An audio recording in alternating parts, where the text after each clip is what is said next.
A black woman helps a millionaire fix his broken car. When he sees the ring on her finger, he is immediately shocked. No one saw her. No one even remembered her name. But on that scorching afternoon, as the sun mercilessly beat down on the asphalt, she became the only lifeline for a man who seemed to have everything. A luxury car stopped on a forgotten road. A smoking engine. A powerful executive accustomed to having the world at his feet, now vulnerable, lost, not even knowing how to ask for help. Thomas Weber punched the steering wheel of his Maserati in frustration as he checked his platinum watch. 11:43.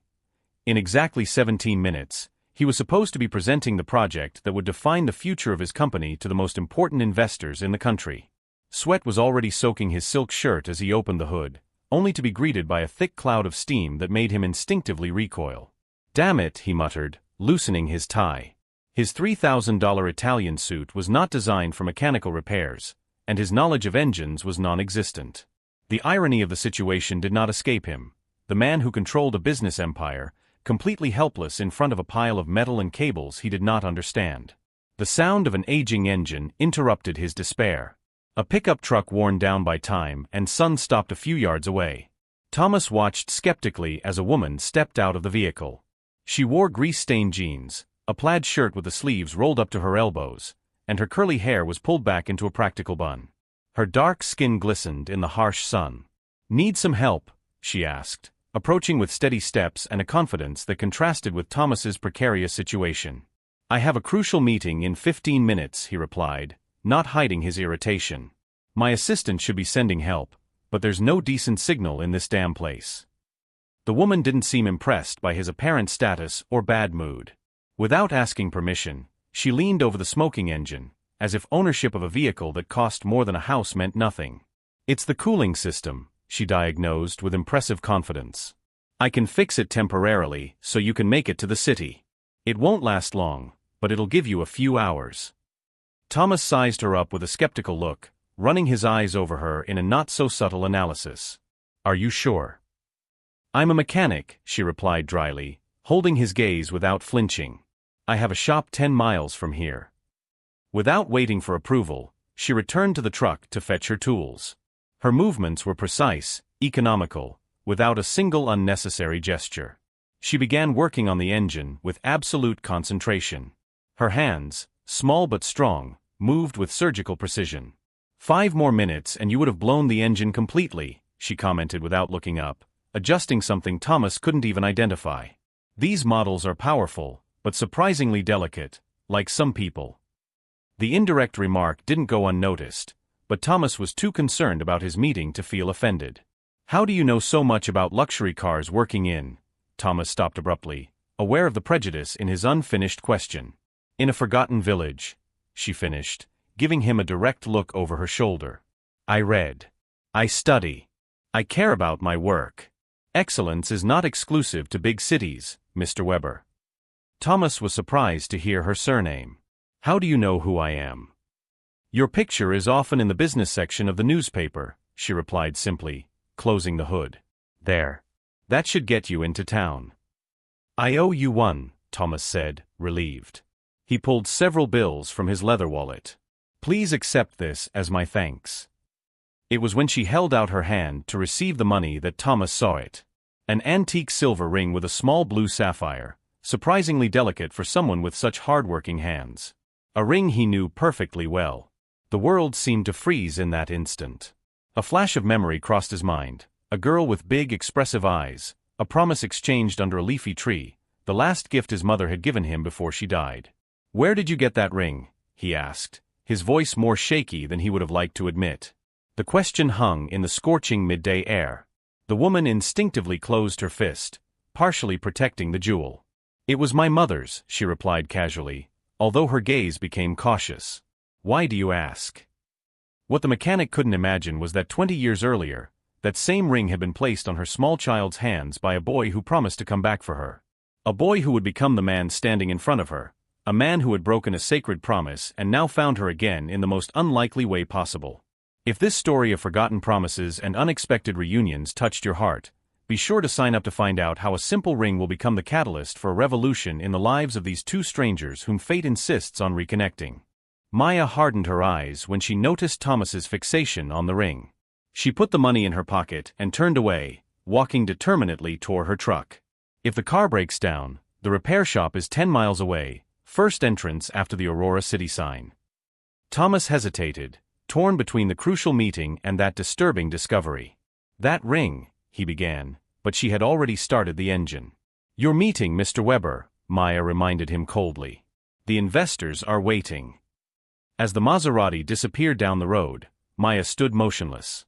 He didn't recognize me, she murmured, stroking the ring with her thumb, an automatic gesture she had cultivated over 20 years. After all, he just didn't see me. At Hope Mechanical, Maya worked furiously on a dismantled engine, channeling her frustration into every movement. You're going to destroy that carburetor, observed Xavier, her uncle, approaching cautiously. Tall and gray-haired at the temples, he was the only one who knew her complete story. He showed up, Uncle X, with a broken-down car, like some cruel twist of fate. Xavier froze. Thomas Weber. The boy who promised to return. The man who forgot, Maya corrected, drying her hands on a rag. He looked at me and saw only an anonymous mechanic. He recognized the ring, but not the girl who had kept it for 2 decades. That night, Maya opened a wooden box stored under her bed. Inside, carefully organized, were newspaper clippings tracing Thomas Weber's rise. His face appeared in articles about innovation, corporate philanthropy, and his recent engagement to Elise Harrington, heiress to a fashion industry fortune.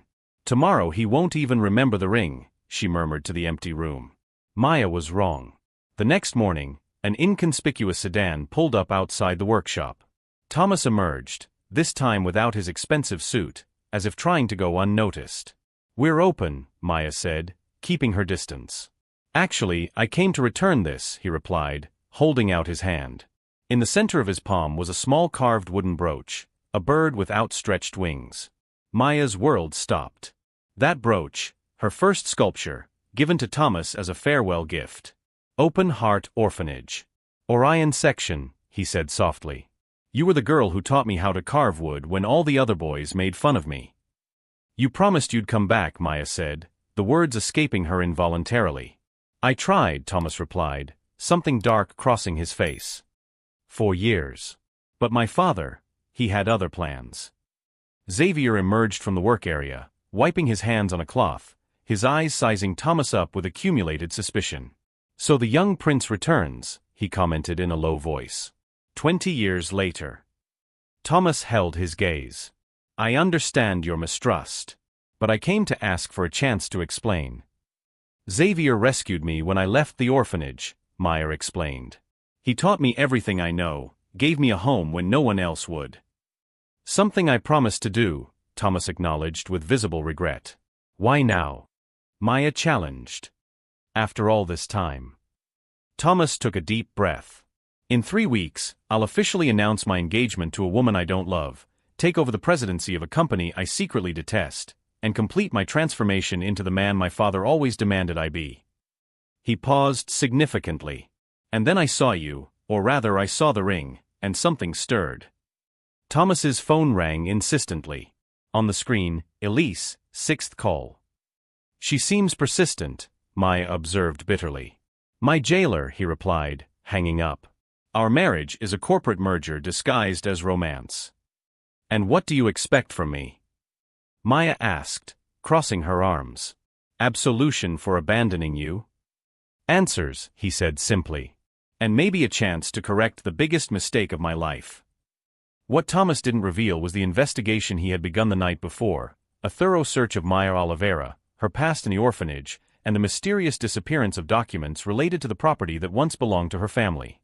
What Maya concealed was the file hidden in the back of her workshop, yellowed papers with the Weber Enterprises logo, signed by Thomas's father, detailing the fraudulent acquisition of the Oliveira family's land. The same land where the new corporate complex that would be Thomas's legacy now stood. As they stared at each other, neither realized that their destinies were intertwined by more than childhood memories, by a conspiracy that destroyed a family to build an empire. And in 3 weeks, when Thomas was supposed to seal his future, Maya would finally reveal the truth that could tear down everything the Weber family had built on injustice and lies. 3 days had passed since the unexpected reunion. Thomas canceled meetings and delegated responsibilities, immersing himself obsessively in old files. Something didn't fit in his father's story about the land that was now part of the new Weber business complex. At the family mansion, he was searching his father's office when he found a locked folder labeled Project Aurora, the same name as the town where Maya lived. Using the key he had secretly copied years ago, Thomas opened it and felt his blood run cold. Contracts, lawsuits, and one particularly disturbing document, a forged death certificate for Maya's mother. He faked her death, he muttered in disbelief, to get the land. At the same time, in Xavier's workshop, Maya was making her own decision. She had kept the truth for too long. "I'm going to confront him," she declared, revealing the hidden file to Xavier. "The documents are authentic. His father's signature is on all of them." "It's dangerous," Xavier warned. "The Webers destroyed your family once. They can do worse now." Maya caressed the sapphire ring. "I have nothing left to lose." That night, Thomas was driving his sedan toward the workshop when he received a message from Maya, Central Square. 20 minutes. Come alone. The square in Aurora City was deserted when Thomas arrived. Maya was waiting, sitting on a bench under a leafy tree, strangely similar to the one at the orphanage where they had met. "For 20 years, I wondered why my mother abandoned me," Maya began without preamble. "Why I lost everything in an instant." "Maya, I've discovered something terrible," Thomas interrupted, his eyes reflecting genuine horror. "My father." "Your father faked my mother's death," she finished, handing him some yellowed papers. "Then he threatened her life if she tried to get me back. Also he could take our land with the largest reserve of fresh water in the region." Thomas paled as he examined the documents. The signature was unmistakable, the same one he had seen minutes earlier on his own discovery. "How did you get these?" he asked, his voice trembling. "My mother left them with Xavier before she disappeared. He waited until I was old enough to understand." Maya pulled out an old photograph. "This is my mother, Amelia Oliveira. She didn't abandon me, she was forced to disappear." The photo showed a woman with a gentle face, wearing the same sapphire ring. In the background stretched a green valley, now transformed into concrete and steel bearing the Weber logo. "Tomorrow, I'm going to make everything public," Maya announced. "At the groundbreaking ceremony for the new complex." Thomas stared at her, stunned. "There will be hundreds of reporters, investors, politicians." "Exactly," Maya confirmed. "The perfect moment to reveal that the Weber empire was built on fraud, extortion, and destroyed lives." Thomas's phone rang insistently, his father, for the 5th time in a row. He ignored the call. "There's more," Maya continued. "I have reason to believe my mother is still alive." This revelation hit Thomas like a bolt of lightning. "How? Where?" "Her last communication came 8 years ago. An anonymous letter, but the handwriting was hers." Maya hesitated. "From a psychiatric clinic in New Hope." Thomas took a deep breath, making a decision that would change everything. "Don't wait until tomorrow," he said, his eyes meeting hers with new determination. "Let's go now." "Where?" "To the inauguration. My father moved the event up to tonight, fearing leaks about the project. No one knows except the inner circle." In the limousine on the way to the complex, Thomas explained his plan. "I have full access to the security system and the stage. I can put you in position at the exact moment to confront him publicly." What Thomas didn't say was that he had also discovered the exact location of Maya's mother, not in a clinic, but on a private Weber property, held as collateral for Ernesto's silence. The event was lavish. The business and political elite admired the imposing complex built on what had once been the Oliveira family home. Ernesto Weber, impeccable in his suit, smiled for the cameras, his authority unquestionable. "Thomas, finally!" he exclaimed when he saw his son. His eyes hardened when he noticed Maya beside him. "What is she doing here?" "A special guest, father," Thomas replied coldly. "Someone with a fascinating story about the origins of this land." Ernesto paled. "My office. Now." In his luxurious office overlooking the devastated valley, the Weber patriarch stared at Maya with contempt. "How much?" he asked dryly. "What's your price for disappearing like your mother should have done?" "My mother," Maya replied, her voice steady despite the emotions swirling in her chest. "I want to know where she is." Ernesto laughed, a humorless sound. "After all these years? She probably doesn't even remember you." "She's alive then," Thomas concluded, discreetly recording the conversation on his cell phone. "You've kept her prisoner for 20 years. Prisoner?" Ernesto dismissed the word with disdain. "I gave her a life of luxury in exchange for a piece of worthless land. It was a deal." "A deal made under threat is no deal," a new voice interjected. At the door stood Xavier, accompanied by an older woman whose eyes, identical to Maya's, overflowed with decades of contained pain. "Mother!" Maya whispered, her voice breaking. Amelia Oliveira advanced slowly, her eyes fixed on the daughter she hadn't seen since she was a child. "Maya," she said simply, her voice choked with emotion. Behind them in the hallway, Elise watched the scene with clinical interest, her cell phone recording every word exchanged. The reunion between mother and daughter was about to expose not only the fraud behind the origins of the Weber Empire, but also reveal how excessive ambition had destroyed lives and torn families apart, a truth that not even all the money in the world could hide anymore. And while Ernesto Weber watched his empire of lies crumble before his eyes, an even more devastating truth remained hidden. Thomas was not his biological son, but an orphan adopted to replace the baby his wife had lost. A final twist that, when revealed, would complete the cycle of justice begun by a determined mechanic with a sapphire ring on her finger. Ernesto Weber's living room vibrated with tension as mother and daughter looked at each other for the first time in 20 years. The Weber patriarch, always controlling, seemed to have completely lost his grip on the situation. "Impossible," he muttered, taking a few steps back. "You were under constant surveillance." "Your money buys silence, Ernesto, but not true loyalty," Amelia replied, her voice strengthened by decades of pent-up pain. "Some guards have families, they have hearts." Maya, trembling, slowly approached her mother. 20 years of forced abandonment, 20 years of unanswered questions. When they embraced, there were no words, only tears that spoke louder than any speech. Thomas watched the scene, a storm of emotions crossing his face. "Why, father?" he finally asked.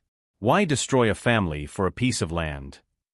"That land was never just a piece of land," Ernesto replied, regaining some of his composure.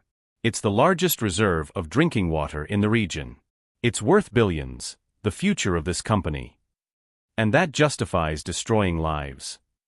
Thomas asked, his voice heavy with contempt. "How do you justify that to yourself?" A dangerous gleam crossed Ernesto's eyes. "The same way I justified adopting an orphan to replace the son I lost." The silence that followed was absolute. Thomas staggered as if he had been struck. "What?" he whispered, the color draining from his face. "You think it's a coincidence that you spent 6 months in that orphanage?" Ernesto laughed bitterly. "Your mother died in childbirth along with our real son. You were just a convenient replacement, a baby with no problematic medical history, no family to interfere." The revelation hit Thomas like an avalanche. His entire life, his entire identity, had been built on a lie. He wasn't a Weber by blood, he was an orphan whose records had been manipulated, just like Maya's. "He's lying," said Elise, finally entering the room. In her hands was an old file. "This explains why I always felt there was something wrong with our corporate merger." "What have you done?" Ernesto asked, turning pale at the sight of the file. "Proper research before a business marriage," she replied coldly. "Including his complete history of fraudulent adoptions. You didn't just adopt Thomas, there were others." Xavier approached Thomas, placing a steady hand on his shoulder. "This means that you and Maya. You're not just childhood friends," Elise finished. "You're half-siblings. Same mother, documents forged to hide the connection." Maya and Thomas looked at each other, the truth reflected in their identical eyes, same shade, same shape. How had no one noticed before? "That's why the ring meant so much to both of you," Amelia murmured. "It was our family heirloom. I gave it to Thomas before Ernesto took him away, making him believe it was a gift from the mother he never knew." At that moment, police sirens sounded in the distance, rapidly approaching. "This ends now," announced Thomas, his voice finding new determination. "All the lies, all the manipulation." The following week, the newspapers exploded with headlines about the scandal. Ernesto Weber, respected magnate, arrested for fraud, kidnapping, and document forgery. The Weber empire, built on crime and the separation of families, collapsed as investigations revealed decades of corruption. Thomas, discovering his true identity as Amelia Oliveira's son, renounced the Weber name and took his real surname. The land was legally returned to the Oliveira family, and the corporate project was transformed into an environmental reserve with a community center benefiting hundreds of local families. 6 months later, in the small Esperanza Mechanica workshop, now expanded and modernized, Maya adjusted a car engine while Thomas reviewed documents for the newly created Oliveira Foundation for Abandoned Children. "Is it still strange?" she asked, wiping grease from her hands. "To find out that your whole life was built on a lie." Thomas smiled, a genuine smile he had rarely shown in his previous life. Strange, yes. But also liberating. He touched the small bird brooch he now wore as a pendant. "We lost 20 years, but we regained our truth. Our family." Amelia entered the workshop, carrying lemonade. Her eyes, once marked by sadness, now shone with the peace of someone who had finally found justice. "The ring," she said, noticing that Maya was still wearing it. "It always kept us connected, even when we didn't know it." Sometimes the most elaborate lies are undone by the simplest of ties, a ring passed from mother to son, then to a sister who didn't even know she existed. And sometimes, empires built on injustice crumble not under the weight of guilt, but under the unshakable force of truth that resurfaces when least expected.